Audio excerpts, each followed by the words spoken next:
Oke, halo, Assalamualaikum warahmatullahi wabarakatuh. Waalaikumsalam warahmatullahi wabarakatuh.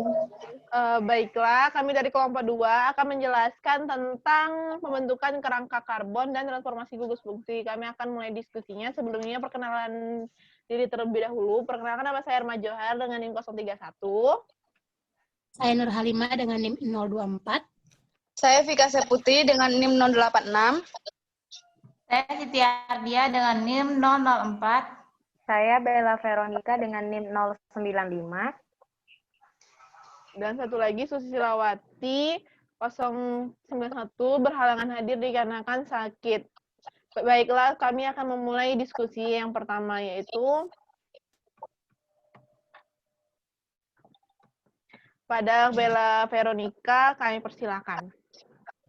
Nah, baiklah, permasalahan saya itu diketahui bahwa dalam hal melakukan sintesis itu ada pembatasan bahwa awal harus memiliki kurang dari 8 karbon.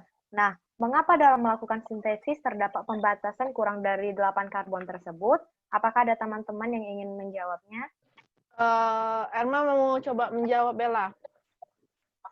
Jadi kalau menurut Erma itu tuh mengapa dalam melakukan sintesis terdapat pembatasan kurang dari 8 karbon dikarenakan kalau dari yang literatur yang Erma baca agar tidak terbentuknya siklotetraoktaeni yang dapat menyebabkan terjadinya peledakan. Namun menurut saya juga kurang detail. Bisakah teman-teman yang lain menambahkan dari penjelasan tersebut? Namun kepada Bella, bagaimana Bella? Ya, seperti yang Erma bilang, jawabannya kurang jelas. Apakah ada teman-teman yang ingin menambahkan lagi? Baiklah, saya Nur Halimah ingin membantu menjawab dari pertanyaan Bella. Baiklah, menurut saya mengapa dalam melakukan sintesis terdapat pembatasan kurang dari 8 karbon, itu karena jika kita menggunakan 8 atau lebih karbon, maka akan terbentuk yang namanya cincin 8, yang disebut dengan siklooktatetraene, atau juga yang dikenal dengan anulene. Nah, selain itu, siklooktatetraene ini juga tidak stabil dan mudah meledak dan mudah membentuk peroksida organik yang nantinya bisa meledak. Itulah yang menyebabkan mengapa dalam melakukan sintesis terdapat pembatasan kurang dari 8 karbon agar tidak terbentuk yang namanya siklooktatetraene. Terima kasih. Baiklah, terima kasih kepada teman-teman. Berarti dapat saya simpulkan mengapa dilakukan pembatasan kurang dari 8 karbon, itu agar tidak terbentuk cincin yang seperti kata Halimah tadi, yang dapat membentuk peroksida atau yang disebut siklooktatetraene, yang dapat menyebabkan terjadinya proses peledakan. Jadi nanti dapat mengganggu proses sintesis itu sendiri. Oke, baik. Mari kita lanjutkan diskusi pada permasalahan Nur Halimah. Kepada Nur Halimah, saya persilakan. Baiklah, dari gambar berikut yang di atas, itu terlihat bahwa dimiliki perbandingan sebesar 85:15. Jika terlihat bahwa bagian kiri itu memiliki nilai yang lebih besar daripada bagian kanan. Nah, mengapa hal itu bisa terjadi? Baiklah, para teman-teman yang ingin menjawab, disilakan. Baiklah, saya ingin mencoba menjawab pertanyaan dari saudari Halimah. Nah, menurut saya, reaksi pada gambar tersebut merupakan reaksi pembentukan enamin dari gugus amin dan keton dengan menggunakan katalis TSOH dan PTH. Nah, perbandingan 8:15 itu pada produknya itu adalah dari produk yang terbentuk. Nah, produk sebelah kanan lebih stabil daripada sebelah kiri. Nah, sebelah kiri itu namanya enamin, kalau yang sebelah kanan itu saya belum tahu namanya. Mengapa lebih stabil yang sebelah kanan? Ini dikarenakan struktur simetris dari produk yang di sebelah kiri. Nah, dan perbandingan dari 85:15 itu menurut saya itu dikarenakan dipengaruhi oleh suhu, laju reaksi, keadaan pelarut, dan keadaan lain saat sintesis tersebut berlangsung. Terima kasih, Saudari Halimah. Baiklah, terima kasih kepada Saudari Siti yang telah menjawab. Tapi di sini menurut saya jawaban yang Saudari Siti berikan menurut saya belum puas. Jadi, apakah ada teman-teman yang ingin menjawab kembali? Baik, saya Bella akan mencoba menjawab pertanyaan Halimah. Kenapa yang sebelah kiri itu lebih besar dibanding yang sebelah kanan? Menurut saya, karena yang di sebelah kiri itu di bawah dari kontrol kinetika, sedangkan yang di sebelah kanan itu di bawah kontrol termodinamika. Nah, kita bisa lihat dari strukturnya bahwa hidrogen dari atom hidrogen yang ada itu terdeprotonasi lebih cepat yang di sebelah kiri. Nah, ini artinya ketika dia lebih cepat prosesnya, itu berarti dia berada di bawah kontrol kinetika. Meskipun cepat prosesnya, produknya lebih banyak, tapi dia tidak stabil dibanding dengan yang kanan tadi, seperti kata Siti Ardia, itu lebih stabil kan, karena dia lebih simetris. Nah, itu berarti di bawah kontrol termodinamika. Jadi, artinya yang sebelah kiri itu karena dia di bawah kontrol kinetika, makanya hasilnya lebih besar, dan juga yang di sebelah kanan itu kontrol termodinamika. Baiklah, terima kasih kepada Saudari Siti dan Saudari Bella telah menjawab pertanyaan saya. Sehingga di sini saya dapat simpulkan bahwasannya mengapa yang kiri itu lebih banyak dihasilkan perbandingannya daripada yang sebelah kanan, itu dikarenakan produk kiri itu lebih tidak stabil daripada produk kanan. Hal itu dikarenakan bentuk struktur simetris dari produk kanan itu. Nah, perbandingannya itu 85:15 bisa dipengaruhi oleh suhu, jumlah pelarut, dan keadaan lainnya saat reaksi alkilasi berlangsung. Nah, kemudian selain itu, hasil kiri itu lebih banyak karena produk sebelah kiri itu merupakan di bawah kontrol kinetika, sedangkan kanan termodinamika, di mana pada gambar kiri itu dilihat dari strukturnya bahwa atom hidrogennya terdeprotonasi lebih cepat. Ini artinya di bawah kontrol kinetika, di mana menghasilkan produk yang lebih banyak walaupun hasilnya itu kurang stabil. Terima kasih. Baiklah, akan saya lanjutkan pada permasalahan berikutnya, yaitu pada permasalahan Vika Seputri. Kepada Vika, saya persilahkan. Baiklah, selanjutnya itu saya sendiri, Vika Seputri dengan NIM 086. Permasalahan saya yaitu pembentukan ikatan tunggal CC itu bisa melalui reaksi radikal bebas dan reaksi antara C nukleofil dan elektrofil, dan beberapa reaksi lainnya seperti reaksi Aldol, Grignard, Cransen, dan lain-lain. Contoh reaksinya itu bisa dilihat pada blog saya. Nah, mengapa ikatan tunggal CC itu memiliki energi lebih besar dibandingkan dengan ikatan C rangkap 2 ataupun C rangkap 3. Pada teman-teman yang ingin menjawab permasalahan saya, dipersilakan. Baiklah, saya ingin mencoba menjawab pertanyaan dari Saudari Vika. Nah, hal ini menurut saya dikarenakan ikatan C tunggal itu bertumpang tindih pada ikatan sigma. Sedangkan ikatan C rangkap 2 dan C rangkap 3 itu bertumpang tindih pada ikatan pi. Nah, ikatan sigma ini memiliki kekuatan yang lebih kuat daripada ikatan pi. Nah, hal lain yang menyebabkan ikatan C tunggal itu lebih kuat ialah karena ikatan C tunggal memiliki ukuran karbon yang sangat kecil, sehingga ikatan kovalen yang terbentuk dekat inti sangat dekat, sehingga daya tarik inti memperbesar daya tarik ikatan ini, sehingga diperlukan energi yang lebih besar untuk memutuskan ikatan ini. Terima kasih, Saudari Vika. Baiklah, terima kasih kepada Saudari Siti Ardia. Jawabannya itu sedikit mengena. Cuma saya mau yang ingin menambahkan atau yang ingin menjawab lagi dari permasalahan saya, dipersilakan. Saya ingin mencoba menjawabnya, Vika. Jadi, menurut saya, ikatan C tunggal memiliki energi yang lebih besar dibandingkan rangka 2 atau rangka 3, itu dikarenakan ada perbedaan tumpang tindih juga terhadap orbital, di mana pada ikatan C tunggal itu dan bertumpang tindih pada ikatan sigma, sedangkan C rangka 2 dan 3 itu bertumpang tindih pada ikatan pi, sehingga ikatan sigma itu memiliki ikatan lebih kuat dibandingkan ikatan pi itu menurut pendapat saya.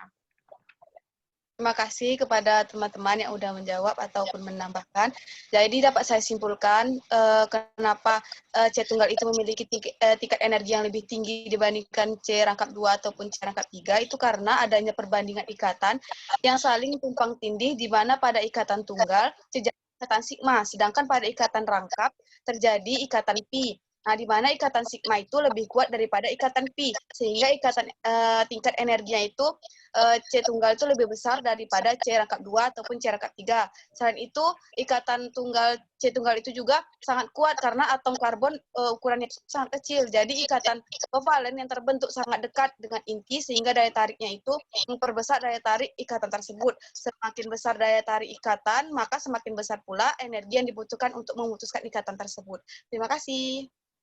Baiklah, kita lanjut ke permasalahan saya, yaitu pada transformasi gugus hidroksil, apabila hidroksi terikat dari suatu senyawa aromatik itu fenol, reaksi biasanya terjadi secara terbatas atau dengan kata lain hanya pada sesi aromatiknya atau pada gugus OH-nya. Nah, apabila pada aromatik, maka reaksinya itu biasanya akan terjadi reaksi substitusi elektrofilik. Mengapa bisa terjadi demikian? Pada teman-teman yang ingin menjawab, dipersilakan. Baiklah, Saudari Erma Johar, saya ingin mencoba menjawab permasalahan tersebut. Nah, menurut literatur yang saya baca, fenol ini sangat reaktif terhadap substitusi elektrofilik aromatik karena elektron pi atom oksigen menyumbangkan kerapatan elektron ke dalam cincin. Dengan pendekatan umum ini, banyak kelompok dapat ditambahkan ke cincin melalui halogenasi, asilasi, sulfonasi, dan proses lainnya. Terima kasih. Menurut saya jawaban Vika sudah hampir, cuman belum benar sepenuhnya. Adakah teman-teman lagi yang ingin menambahkan? Baiklah, Saudari Erma, saya ingin menambahkan. Nah, itu apabila pada aromatik maka bisa reaksi tersubstitusi. Itu mengapa? Karena reaksi substitusi elektrofilik adalah suatu reaksi organik di mana sebuah atom biasanya hidrogen yang terikat pada sistem aromatik digantikan dengan suatu elektrofil.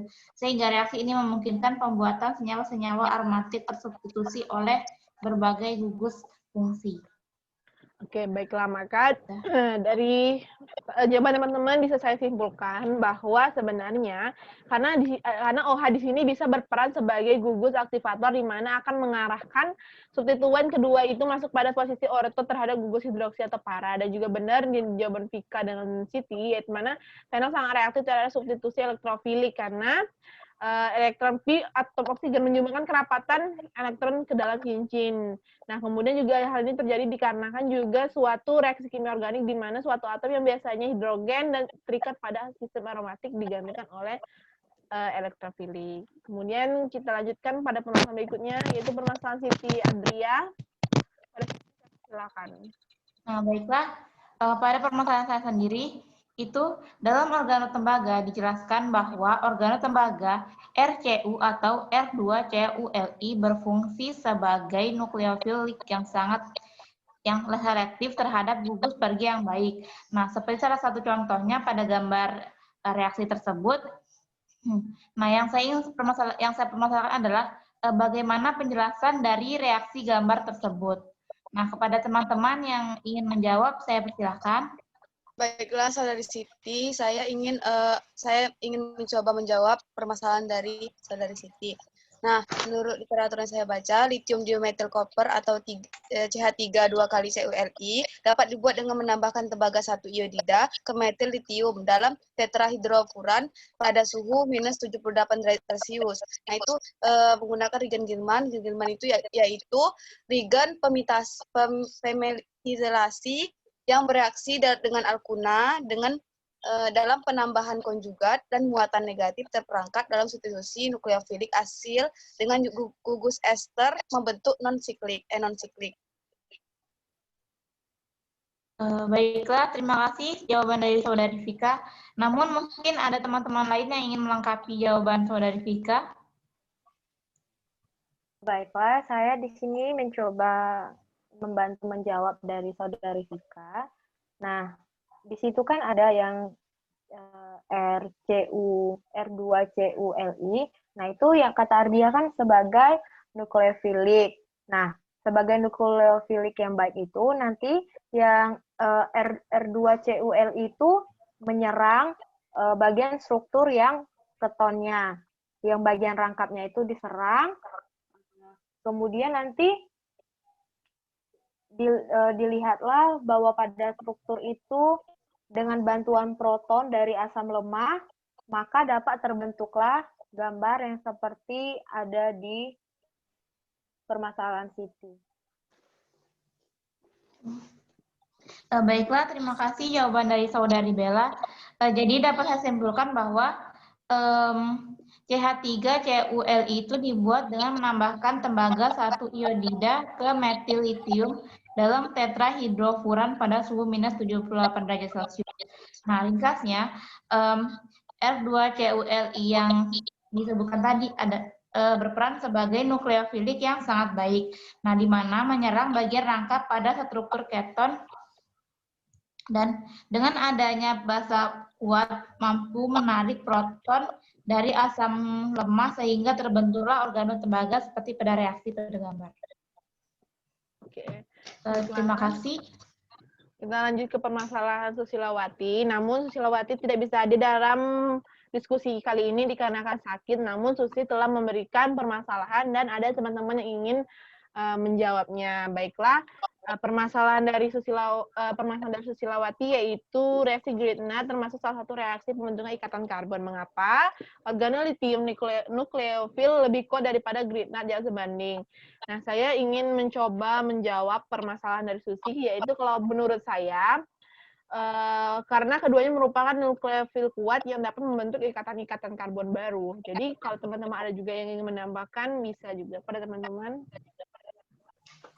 Baiklah, saya di sini ingin menambahkan.